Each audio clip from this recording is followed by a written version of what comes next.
Ruben. Hi, welcome. Go with me. So here we got the customer waiting area, and the customer is so happy to see us. Restrooms, and we divided the showroom into several pieces. The Mercedes-Benz store over there, Ford, Lincoln, and Mitsubishi.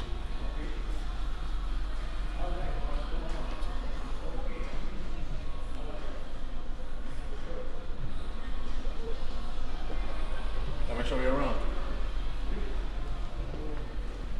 So here we have Ford products. Just like the US, we have some different products than in the US. We get US Bronco, US vehicles, Thai vehicles, South African vehicles, and of course the US vehicles.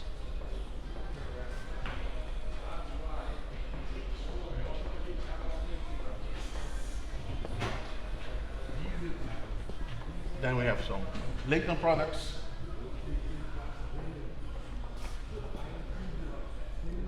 Are these US and European spec cars? These are only US. Only US, okay. US specs.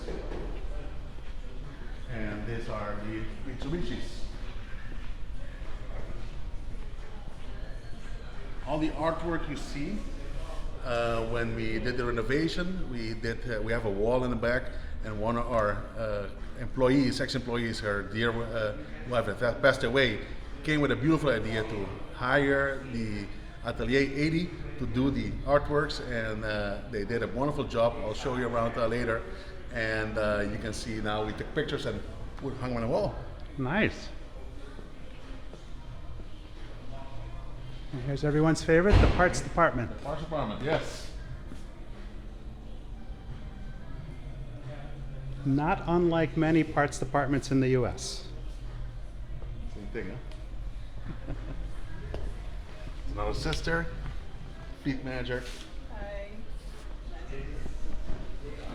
We have a family business, and where we have a couple of owners, which is my sisters, my sister we met, Christina, and we have Marcellus, was my sister, son and daughter working, one in compliance and one in the service department. Compliance is the US version of the F&I office. Kind of, yeah. But we have to report to the central bank, and the central bank, it's all about not having cash. And, Oh, right. reporting, knowing your customer. Is it the same $10,000 requirement here as it is? It's a 50,000 guilder fine if we mess up on every messing up. Okay. Service department and the quick lane. Service department. How are you? I'm good.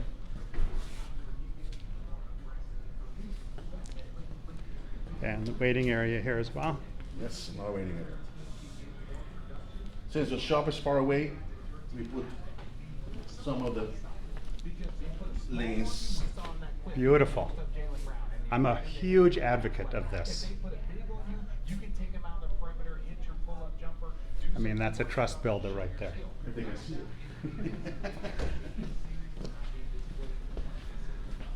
And here we go to the. We store new vehicles that haven't paid any import duties, and it also serves as an outside showroom. Look at this.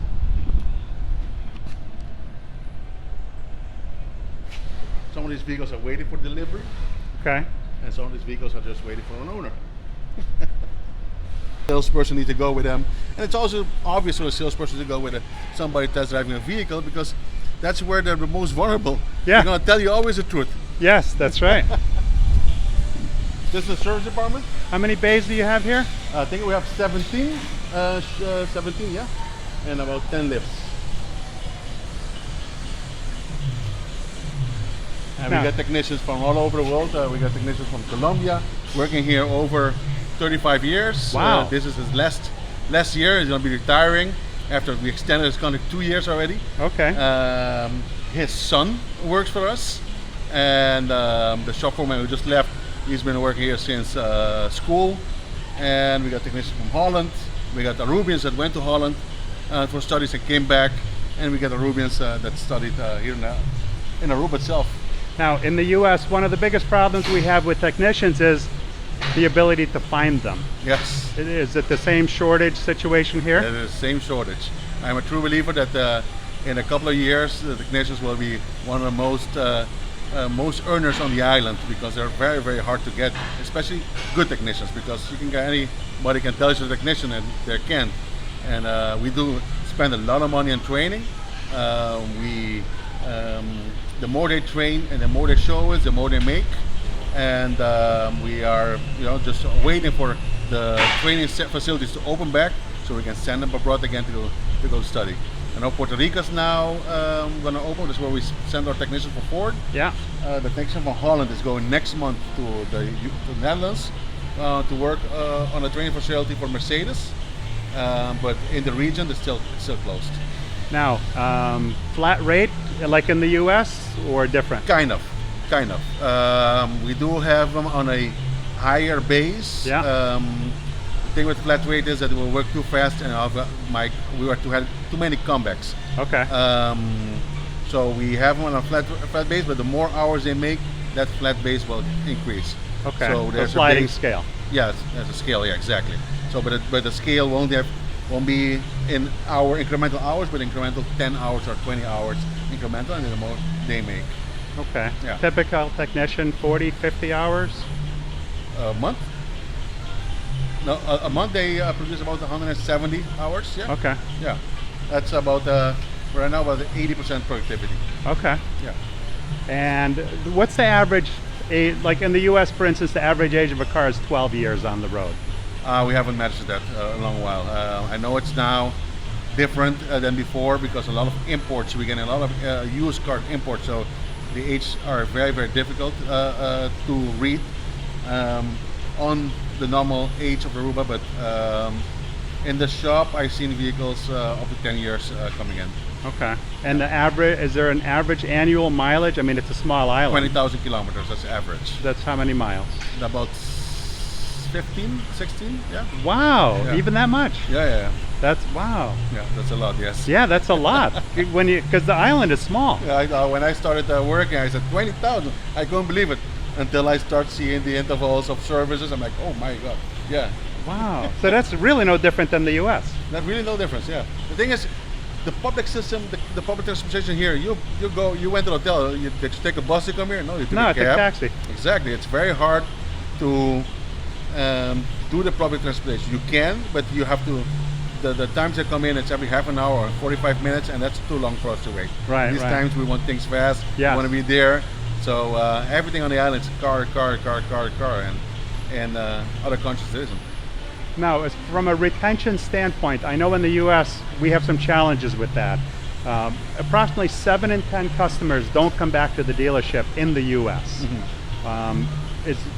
Do you measure that here? On Mercedes, we measure it quite consistently, because of the Mercedes-Benz regional office does require that, and Okay. there about 90% of the customers still stay here. Okay. That's, I think, because of being the only dealership of Mercedes-Benz, Okay. and Mercedes-Benz being that particular vehicle to diagnose. Right. To have the equipment to diagnose is very hard. On Ford, we do see a lot of customers leaving, going for either service somewhere else or repairs, because there the technicians are able to repair them. Right, they're more open with the Exactly, technology. yes. Interesting. Yeah.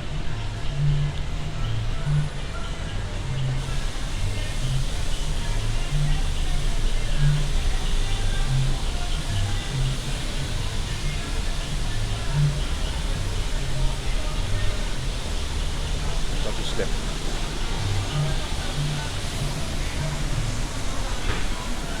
And here's the, Back counter. So you feel, if you when you walk around, you still feel a lot of air flowing through. Yeah. That was one of the most important things when we did design the shop, to make it open so the air flows. The bad thing about it is, yeah, it's a little bit dusty, but it's not hot in here by any Exactly. means. No, it's not hot, exactly. That It's comfortable working. Yes, it is. That's important.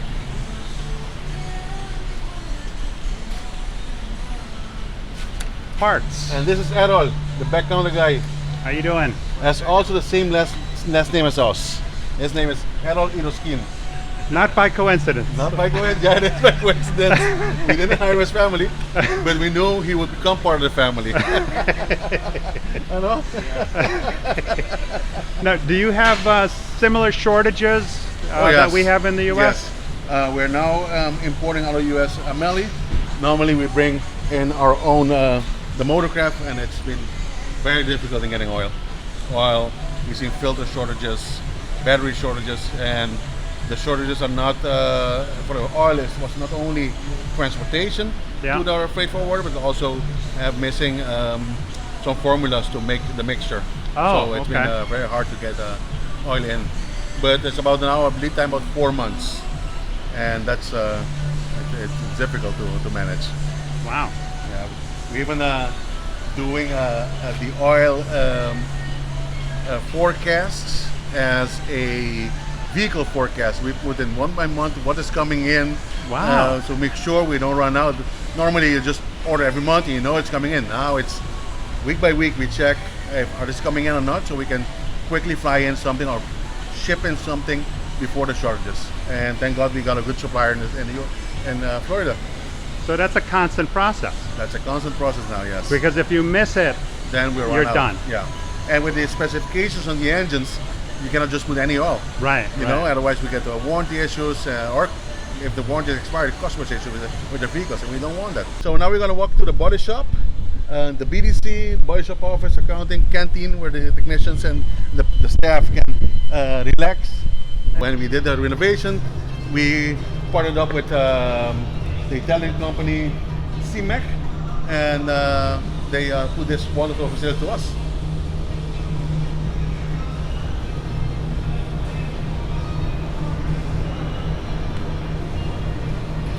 Is that your spray booth in there? Yeah.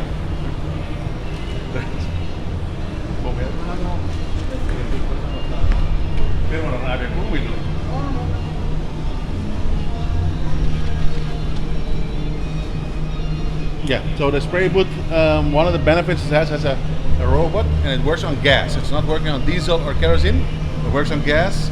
And one of the benefits it has is you can dry up the process quicker than any other normal spray booth. So we can dry up a body part in about 5 minutes. With a small robot, we can dry up any bumpers in like a minute. Doing I call the primer before, or any body filler will dry up in about a minute. Due to the humidity, sometimes we can't use it, but yeah, normally we use it. Nice. I have fond memories back in the day in the spray booth myself. Oh yeah? Things are quite different now, yes. yes. Back in Curacao? No, in the U.S. In the U.S., all right, yeah. In automotive school. Yeah, okay, where did you go? In Fairfield, Connecticut. Okay. So we had our own spray booth, and we would restore cars there as part of our school work. Yeah. My favorite. One of the big bottlenecks on the island is parts, of course, getting the parts in. So that's why you see a lot of vehicles standing around with waiting on parts. Yeah, waiting on parts. We do all brands on the body shop. And if you stand there, this is the BDC.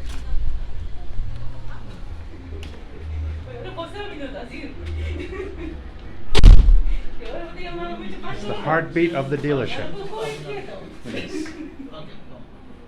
So the BDC consists of normally 4 people. 1 sits up front, and 3 are here. I think 1 is vacation today. And what we do is we follow up on all the services that come in, make sure we have an appointment, try to get the customer back, remind them. And this concept was easy to copy. My wife's a dentist, and I asked her how they do it brilliant. Yeah, they do a brilliant job. So we follow her procedure, and then of course when we went digital, we went digital.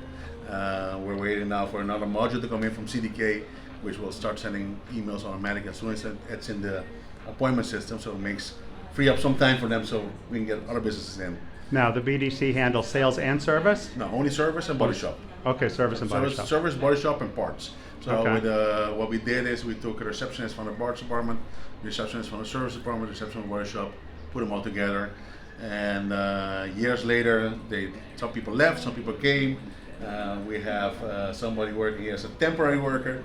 I think he's now more than everybody else how the process goes. So a wonderful manager taught them everything, and we're always learning. Always learning. That's the beauty of our business. Ano?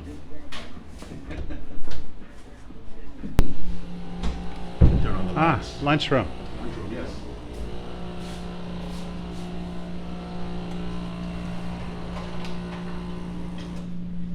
Nice setup. Yeah. We have DirecTV in here, so they can watch during soccer season. Oh. It's crazy. But I had a TV that sits in my office. Back then, I said no, I don't want it anymore. I can watch online if necessary. But for the employees, yeah, it's very, very important for them to, when they take a break, they can really enjoy the break. Yeah. That's great. Yeah.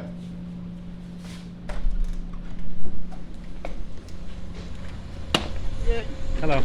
And so you see an empty lot here. This is the second part of the bonnet warehouse that we have, and I think by June should be filled.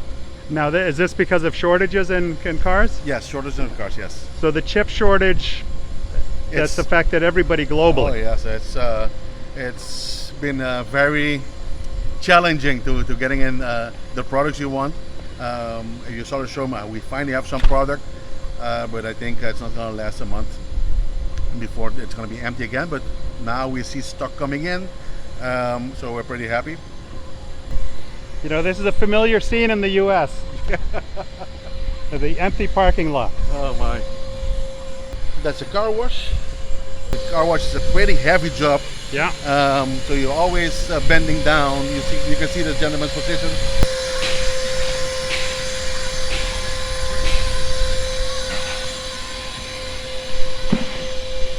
Service intervals similar to US or different? No, they're different. It depends on brands as well.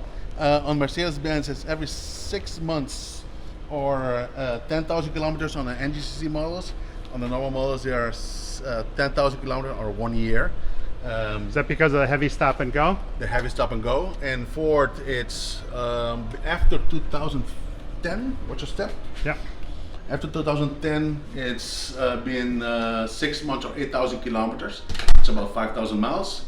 And Mitsubishi is still 3 months or 5,000 kilometers. Okay. Is everything synthetic or a blend? Blend, mostly we only use blend on our vehicles. Mitsubishi, it's regular oil.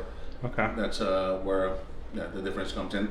But in Mercedes, everything is synthetic, and some vehicles and Ford are synthetic, require synthetic, some of them always a blend. So here we have the pictures.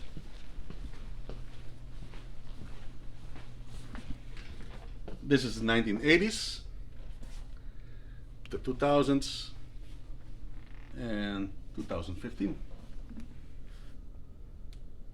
Yrausquin family has been in the car business this year, on the 3rd of December 1952 we started, so we're celebrating our 70th birthday this year, anniversary. My grandfather started in the island of Curacao, where he and his sons were in the car business and grew slowly but surely. They started with a brand of Ford and Lincoln, and so they went through the years. In 1969, there was a revolt or 68, there was a revolt in Curacao, an uprising, where a lot of people from the business community decided to either leave or expand to other islands, and so did my family. In 1972, they acquired this dealership, and with also the brand Ford and Lincoln. A funny story, a couple of days ago, Ford was asking me to look up dealer agreements, and I found it from 1970s. The dealer agreement was, and it was a funny story because now we are renovating our dealer agreement as well. Then my father moved here in 1972. That's the year after that I was born. So my mother said, you know what, Ruben, to my father was also Ruben. Listen, Ruben, we're gonna have our next kid be born in Curacao, and then I'll move to Aruba. And so I'm a Curacao from from birth, but I'm Ruben by heart. And here we've been working here since 1972. That's also in December. That's also ironically in December. So we're now 50 years on the island of Aruba. And that's where my father started, again with a small company, and then slowly but surely expanding the company, making it bigger and bigger, until he decided to retire, where he implemented a board of supervisors, a really structured the company to have to be able to keep on existing. About 15 years ago, my brother and I were the managing directors together. I did happily the after sales, and he did the front sales together with my sisters. And as I said, we're a family, a real family business, with every part of the family being in every department. When my brother, went into the politics, he left me alone. I had to step up to the front. That's where the structure helped me very much in achieving what we need to achieve, and we still are a family business up to this day. We have our three sisters working in here, Christina, Marcela, and Natalie, and we have our nieces and nephews working here. One is Melanie in the service department, and Nick in the F&I. In 2015 we renovated the company, acquired a new brand in Mercedes-Benz, Freightliner, and Fuso, and we're now doing Mitsubishi, Mercedes, Ford, and Lincoln. So the car business has been pretty interesting in the U.S., and there are a lot of similarities between what we experience in the U.S. to what happens on the islands. But there are some differences, and Ruben's been great to show me around, and we're just going to talk about a couple of things. So in the U.S., there's so much competition that we have to really differentiate ourselves online in order to attract new customers. On an island that's fairly small, there are some dealerships, but there are not a lot of them. And you guys are right on the main road here, so you can't help but go anywhere and not drive by your dealership. Are there things that you have to do differently to attract new customers, or where do the bulk of your customers come from? We do online. It's now something that we do more and more. Aruba has a large part of the population that has Facebook. Where Facebook is an easy way to target customers, but we see more and more that customers are walking away from Facebook or just looking at it certain part of the time. So, and advertising is still very inexpensive. Having a long history, we do farming in our DMS as well. Our customers that are changing their vehicles, are about to change their vehicle, are supposed to be changing their vehicles based on the financing. Most of the vehicles are financed here on the island, they're not leased. So we know, okay, they took a finance of 4 years, 5 years, so on the third year or the fourth year we start calling them and seeing what their future looks like. And then putting that in the DMS, and then so we're reminding us to call them back in the time frame they requested. The most important though is treating people as family. It's something relationships, yeah, and the Yrausquin has been there doing that for years, as trying to treat people as family. I laugh because sometimes my sisters and I fight, and I tell everybody it's not the way you see my sisters and I fight. That's brotherly love with family, as in, you can always trust it. Us trusting and tell you the truth, trusting and having your back, and make sure that you are treated well, the way we would like to be treated.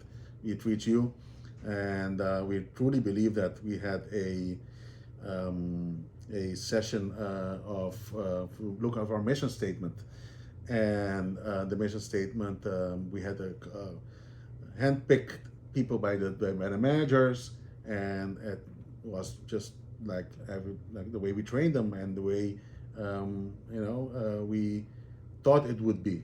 So I decided to do something very crazy, and I said, you know what? Let's take the offers, the ones that haven't been picked, the ones that HR thinks are not good, or good, not good, as can improve, the ones that give us some headaches, that give them some challenges as employees. Let's talk to them, and without any family, without any managers in the room, with the consultant and the consultant, the results came the same. Wow. It came the same. I was happy and but also surprised, and but mostly happy. So treating our customers right, treating our customers right, our family, making sure that when in the service department, we tell them the truth. We don't lie to them, because once you start lying, you need to stop lying for forever.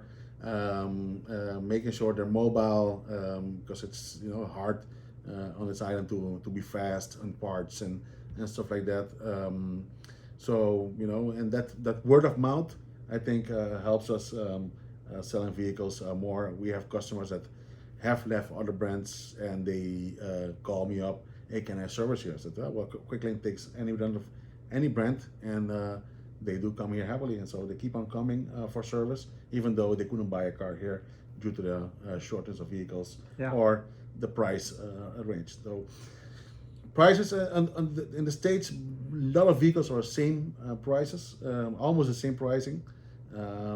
If you look at the categories, here they do make a big difference. Right. Because of the taxes and the import fees. And the import fees, and also the manufacturers, depends on the manufacturer what pricing they will put. They will sell it to export. Right. Remember, when the manufacturer sells a vehicle to export, they will make much less if they sell to the States. So it's not attractive to them to Right. sell to the Caribbean or to sell to Europe, because they will make less and less money. Of course, in Europe they make a lot of volume, Right. and it hurts less. But in the Caribbean, the volumes are very low, and so on particular vehicles, they will give you great discounts, which will make total sense. But those vehicles are still more expensive. They have more margins, and the vehicles that have less margins, or right now the demand is very high, it's not even attractive having the vehicle. I'm talking about, for instance, a Ford Bronco. It's at the States supposed to be retail 60,000. I see them online at 90. We retail them at 100, and that's with a very low profit margin that we're not used to. Well, you're some of the cars you're paying a hefty fee, right? Yeah, well, what's the typical percentage? Well, the percentage on the vehicles we import, because we are a premium dealer, the importers are 50% of the CIF price. So there are different categories. There's the 30% import duty. That's about a vehicle that's between 20 and 30,000. Less than 20,000 guilders CIF. Between 20 and 30 CIF guilders, they will pay 40%, and above 30,000 CIF, they will pay 50% import duties. Most vehicles now fall if CIF the 50% import duties. The reason being is that those brackets, they haven't been changed for when it's inflation. So when prices rise, no, the brackets all bets are off. Yeah, all bets are off. So, and so that's something we are negotiating now with the government, seeing, okay, can we do something as the Aruba Car Association to be able to incorporate the inflation, because otherwise, why have the brackets? Right. Just eliminate the brackets and keep one, because suddenly many more vehicles. What has happened is that the import of older vehicles, used vehicles, has increased dramatically. So because people cannot afford the cars anymore. Okay. So they want a car, they need a car on this island, but then they import something from Japan, which are typically right-hand drives. Right. There's no regulation. We saw a right-hand drive today. There's a lot of them. My wife pointed that out. She says, "Hey, the steering wheel's on the wrong side." It's on the wrong side, exactly. And that's been an issue, not mostly for us, but because we're a premium dealer, but somebody selling a less expensive vehicle. You see, for instance, our good friends at Hyundai, They used to sell the Accent, a lot of Accents. Now suddenly the Accent stopped, and now they're selling the Hyundai made in China because it's less expensive and it falls under 30% import duty, and that's where the cream of the crop is for the consumers. Now, there are different import duties depending on what island as well, correct? Yes, Curacao pays has one flat fee, and that's much lower. I think 28%. But their sales tax is much higher Right, than right. the island. But still, their vehicles are less expensive than Aruba. So unlike in the US, where if you look at the Moroni label on a car, a particular brand, and you look at the shipping charges or the charges added on to the base price of the car, they're pretty much standard throughout the country. So whether they ship the car to California or whether they ship it to Texas or New York, it's typically the same fee. But when you're dealing with an island market where there are different import duties and different fees, so the Moroni label doesn't apply to. We have the it in cars our here. we have it in our invoice on our FOB. So the freight and delivery charges are up to Jacksonville, for instance. Yeah. And then it needs to come to a ship in the boat, where you add on another $1,000 for shipping. Yeah. About $70 on insurance, and then the import duty is on SIF, so cost, insurance, and freight. Right. And that's up now with rising freight costs. Yeah. Everything becomes more expensive just because of rising costs. Right. Right. And makes the vehicles more and more expensive. So we've seen the profit margins drop on some vehicles. So it's going to be becoming more difficult and more difficult throughout the years if this trend keeps on going. But there are negotiations going on with the government. There are exercises going on with the taxes to see what can be done. And hopefully Now, it will happen. You said financing is the primary source of payment. Is that because there are no leasing programs on the islands, or it's just not a lease client? Well, the leasing in the States, there is I see that people pay up front a down payment. Yeah. And then it's financial lease, if I'm mistaken. Yeah. So here the amounts you pay there are much less than if you finance it by the bank. Is it true? Correct. Yeah. Here it's no. The leasing, it's the car. Most car dealerships do leasing, but the interest rates that we get from the bank, it's not the same as Cost prohibitive. Yeah, it's too expensive. So to make on a leasing, you make money on the vehicle, you make money on the interest. So you make a point or two on the interest, so it becomes less and less attractive for the customer to lease from a dealership in Aruba or in the Caribbean. I would say the most lease we do is the full complete lease, so the full operational lease we do, and there's a Like tax a one benefit pay. on it. There's a tax benefit on it. Okay. So the companies can write off 100% of that expense as an expense, and if you buy the vehicle, it's only interest and the depreciation you can write off. Right. So with leasing, you can a startup company would be more attractive to lease than to buy. But you see them after a couple years saying, "No, I'll buy now." Right. But hopefully you treat them well and they keep on buying from you. Now, on the service side of things, customers call up the service advisor. You have two service advisors. Yeah, we have two service advisors. Yes. Okay, and we met the folks in the BDC before. So the customer makes their appointment in service. They come in, and you have a service drive where they do a walk Inspections, around. yeah, we do inspections. So the customer, once the vehicle is sold, we make the customers first. The salesperson makes the customer's first appointment. They introduce them to service. They introduce them to the BDC, and the BDC makes. They introduce them to the BDC. Yeah, because the BDC we have in front in the front counter. When you walk in, the lady sitting there. As you've seen the video, she is now right there calling customers and making appointments and answering phone calls, and so introducing to them, explain the concept of BDC, and so the customer already knows that hey, if you call an advisor, it's probably going to be too busy to give you an appointment. So the BDC makes the appointment, so the BDC, and we send emails informing them how the process works. So once they come in, it's the first day we give them extra attention to make sure that they know Okay, this is where the service drives work. What can you expect today? You lay it all out for them in advance. In advance, yeah, exactly, and that's what we're striving for.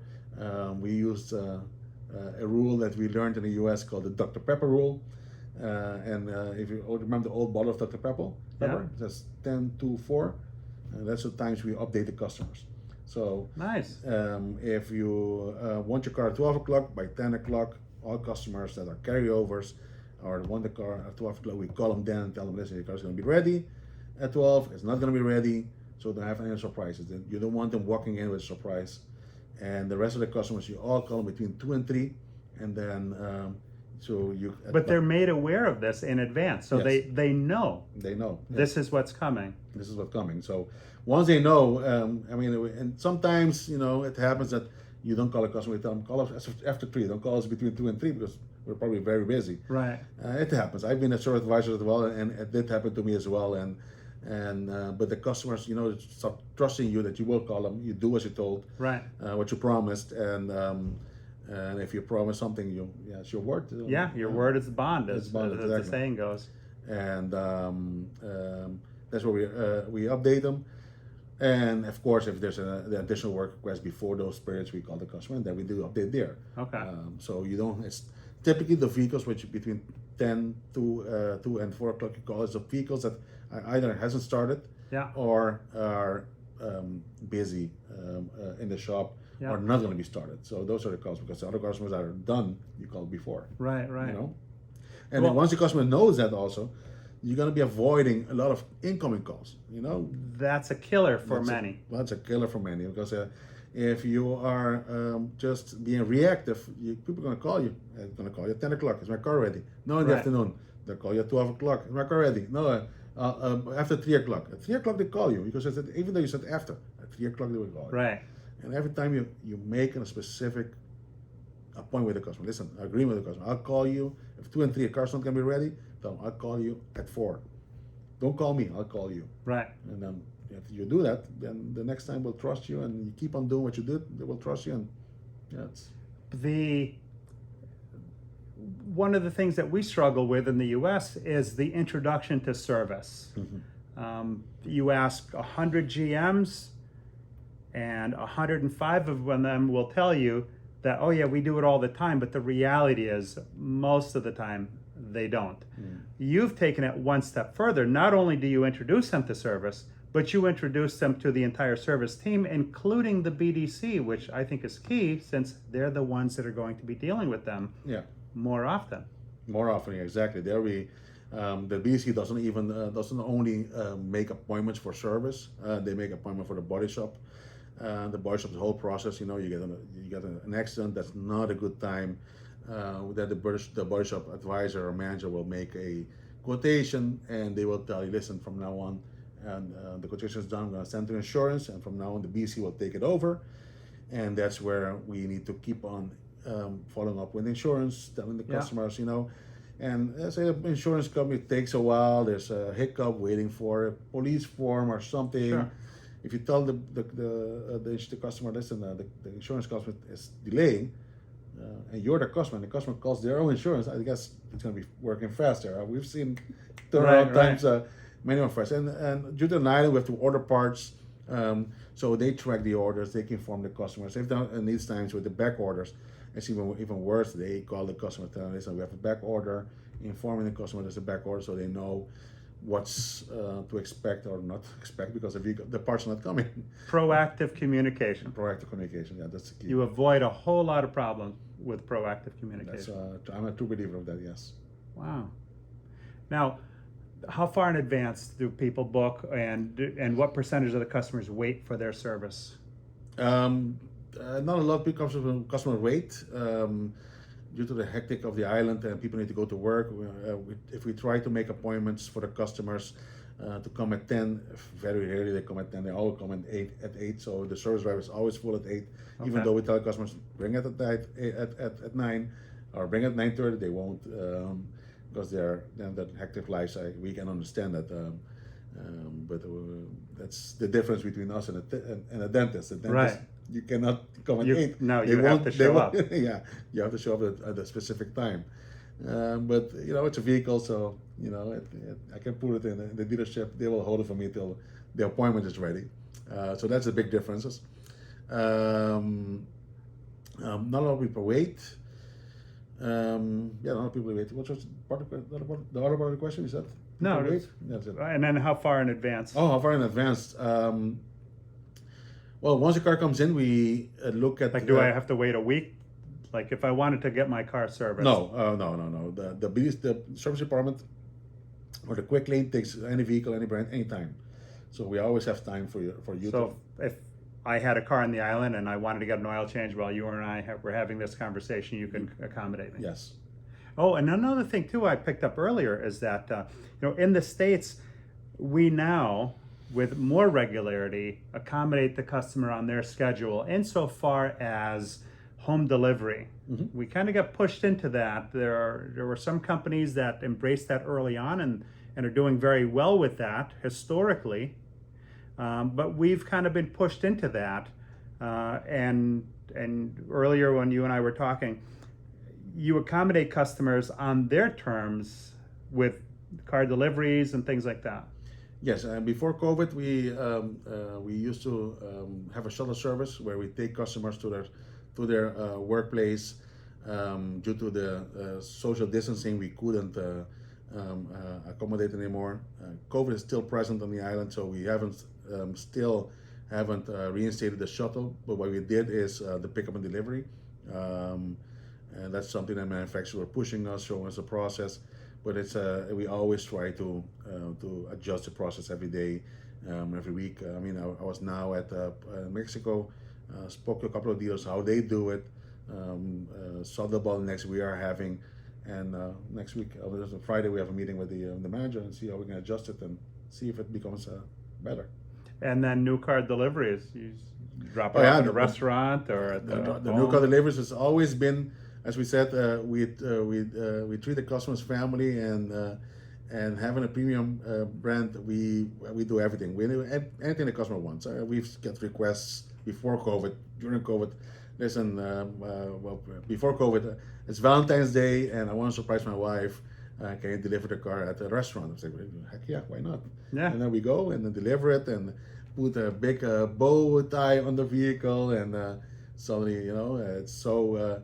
The beautiful thing about that is you see the salesperson as emotional as the wife or the husband getting the vehicle, because they're also getting emotional how beautiful the moment is. We've done for executives that cannot leave their workspace, deliver the vehicle at their work or at their house after work period. If the customer requests it, we do it. It's pretty simple. You just tie it in, and the salesperson needs to be, of course, available and willing to do it. And then most of our guys, it's, if you know the Ruben community, we're warm. The Ruben people are warm, so yeah. One friendly island. One friendly island. We love to do it. Yeah. I see it on every license plate. One friendly island. That's our motto. Yes. Well, there certainly are a lot of similarities. There are some differences. We talked about some challenges in technology, simply because some of the larger companies, while they may make great software, their focus tends to be more U.S. based, where on the islands, even though there are a lot of islands, the larger companies' focus doesn't tend to be so much on the islands themselves. Yes. So some of the software ends up being a hindrance more than a help, because it's not standardized and you have to do too many workarounds. Workarounds, a lot of workarounds, yes. And that's the nature of it. It's been in the company for 25 years now, 25 years using the same systems, and seen different systems and seen some good ones, some bad ones, and yeah, it's pretty hard to do the workaround every time, and it shouldn't be. It should be. It's programming. It's just It's software. Bunch of ones and zeros. Yeah, ones and zeros. It shouldn't be that It difficult. shouldn't be that difficult, no. So that's always been a challenge, but we work around it, and yeah, but if we didn't have to, we'd be more efficient. Right. Yeah. So you kind of have two jobs. You have the job of running running the operations, and then you have the additional job that involves the workarounds to the software that won't accommodate Yeah, exactly. So the client. The client, exactly. That's a shame, but it is what it is. Because there is probably the big differences. No? I mean, here, an average household, I think, has what last was 3 vehicles. Some of them are the same brand, same model, same color, and yeah, you need to. Everything is by license plate. Nobody looks at the VIN numbers. Nobody knows their VIN numbers. Wow. Yeah, you tell them, hey, this is your vehicle A491, which is my license plate. As you're going for service, I know exactly which car. Right. If you tell me, I don't even know what the VIN number of a vehicle is. I wouldn't know. Well, in the U.S., I mean, we search it by VIN number, customer name, or address. Yeah. Yeah, but the customer had 3-4 vehicles, and which one? You know? Right. And they might have That's 2. where the VIN number comes in. But Yeah, here's the license plate. And then people really know the license plate. Unless it's a high number, then they don't care. Right. Then which one? But at least when they walk out, oh yeah, that one needs to go. Well, the car business, I've been in it. This is my 43rd year. I love it like no other business. And you've been in it for 25. 25, yes. And I always say we hope to die in it of natural causes one day. It is very addictive, yes. Awesome. Well, thank you very much, Ruben. I appreciate your time. You're welcome. Thank you for coming by. I'm very honored, and I'm happy that yesterday I took the time to speak to you. Thank you.